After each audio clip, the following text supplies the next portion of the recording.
अउरी ऐसन कहानी देखें खातिर चैनल के सब्सक्राइब करी आ घंटी के निशान दबावे के मत भूली। गाय पत्थर के बा भगवत भाग टंकी के घाव बिना भुगत ले ना आवला।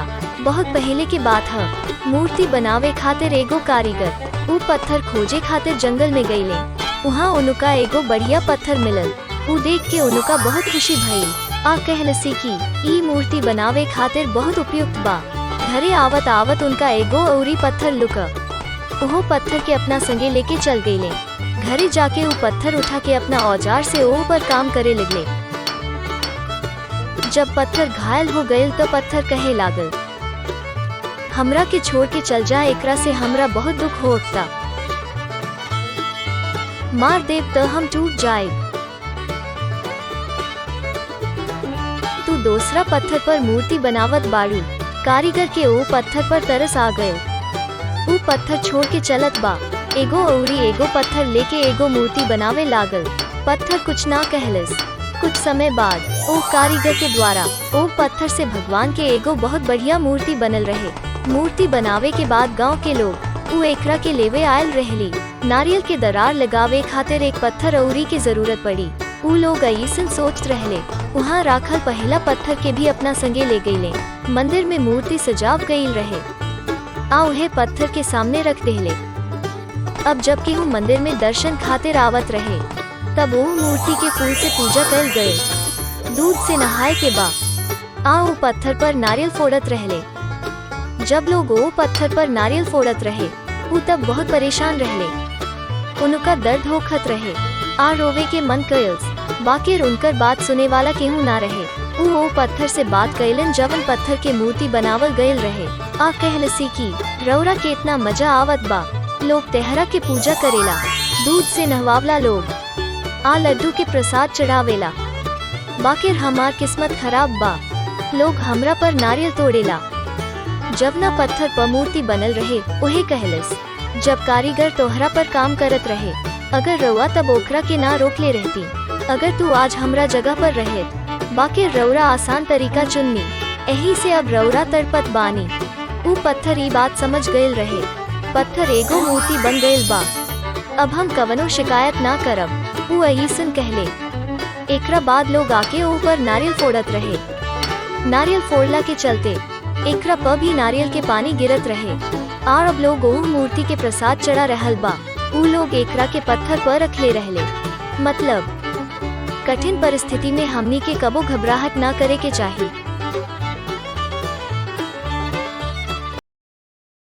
खरगोश आ कछुआ के दौड़ फेरू से।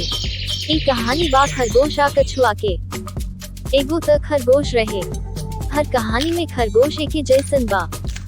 हल्का सुनहरा भूरा रंग के, मुलायम, लम्हर कान, लाल आँख आ जल्दी से भागे वाला, धावक वाला। एक बेर ओकर दोस्ती एगो कछुआ से हो गयल। बाकिर कछुआ पहले जैसन धीमा रहे। दोनों जाना खेत में हरिया पत्ती खात रहले। खरगोश कछुआ से कहलस, तू कितना धीमा बाड़ू, लेकिन रौरा त जानते बानी। कछुआ कहलस, सब बात में हम जीत त बानी। खरगोश के ओकर बात पसंद ना आए। खरगोश नाक से कुड़त कहलस, तब हमनी के पेड़ से दौड़ काहे ना शुरू कर देनी जा। सामने के पहाड़ी में आम के पेड़ तक कछुआ कहलस। हन बाकिर अभ्यास करे खातिर 2 दिन की जरूरत बा। का तेहरा साथी ई ठीक बा? खरगोश कहलस की ठीक बा, अतवार के सवेरे 9 बजे यहाँ मिलब। दौड़ खत्म भइला के बाद खरगोश अपना दादा के लगे दौड़। उनसे कहले की दादा, हर बात में कछुआ के दौड़ काहे जीतता रे? हम एकरा के झूठ साबित कईल चाहतानी, बताव अब का करे के बा। खरगोश के दादा ओकरा से कहले, बेटा, दौड़ तभी जीतल जा सकेला जब तू नॉन स्टॉप दौड़ आ नींद बिल्कुल मनाबा। हम दौड़ हार गईनी काहे कि हम नींद आ गई। खरगोश कहलस, ठीक बा, हम याद करब आ दौड़ जीत लेब। अतवार के सवेरे तय समय पर कछुआ आ खरगोश के दौड़ शुरू हो गयल। खरगोश बहुत तेजी से दौड़, कछुआ भी तरह तरह के चालबाजी करत रहे। कबो टेढ़ चले की कोशिश करत रहे तो कबो तेज चले की कोशिश करत रहे।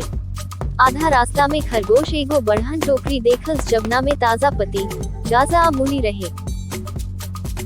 खरगोश अंदाजा लगा लेहलस, कछुआ कम से कम 2 घंटा तक अपना आसपास ना पहुंच पाए। खरगोश एगो पेड़ के छांव में बैठ के टोकरी से पतिया गाद खाए लागल। टोकरी में बात खत्म होत रहे। खरगोश एगो बढ़िया गोल चमक वस्तु देखल। खरगोश ओकरा के अपना चेहरा के सोझा धइले रहे। ई एगो आईना रहे। ई बात ऊ पहले कबो ना देखले रहले। पानी में उनकर देह इतना साफ लुप्त रहे कि ऊ खो गइल रहे। ऊ लोग वो आईना में अपना के देखे लागल, लम्हर कान, सुंदर आँख, मूंछ। हमनी के चेहरा के तरह तरह के भाव देख के ऊ लोग इतना डूब गई रहे कि दौड़ के बारे में पूरा तरीका से भुला गई रहे। सांझ के घरे जात घड़ी आईना में सूरज के किरण देख के खरगोश के दौड़ याद आ गई। वो जल्दी से कूद के आम के गाछ के लगे पहुंच गए, जहां कछुआ ओका इंतजार करत रहे। खरगोश मन ही मन गुनगुनाए लागल, लेकिन हम बहुत आगे रहनी अबूरी दादा के मुताबिक सुतल रहनी, लेकिन कवनो तरीका से हम दौड़ हार गईनी। कछुआ कहलस, खरगोश, हमार भी एगो दादा बाड़े, जई से तू अपना दादा से पूछले रहलू, हम पूछनी त हमनी के दोनों लोग काले सब्जी के टोकरी अबूरी आईना सड़क पर छोड़ देनी। दौड़ जीतल जा सकेला, भले रउरा बिना रुकले सही मायने में पहुँचे के कोशिश ना करी। कहानी के सारांश देहल गइल बा। कोशिश करब त सफलता मिली।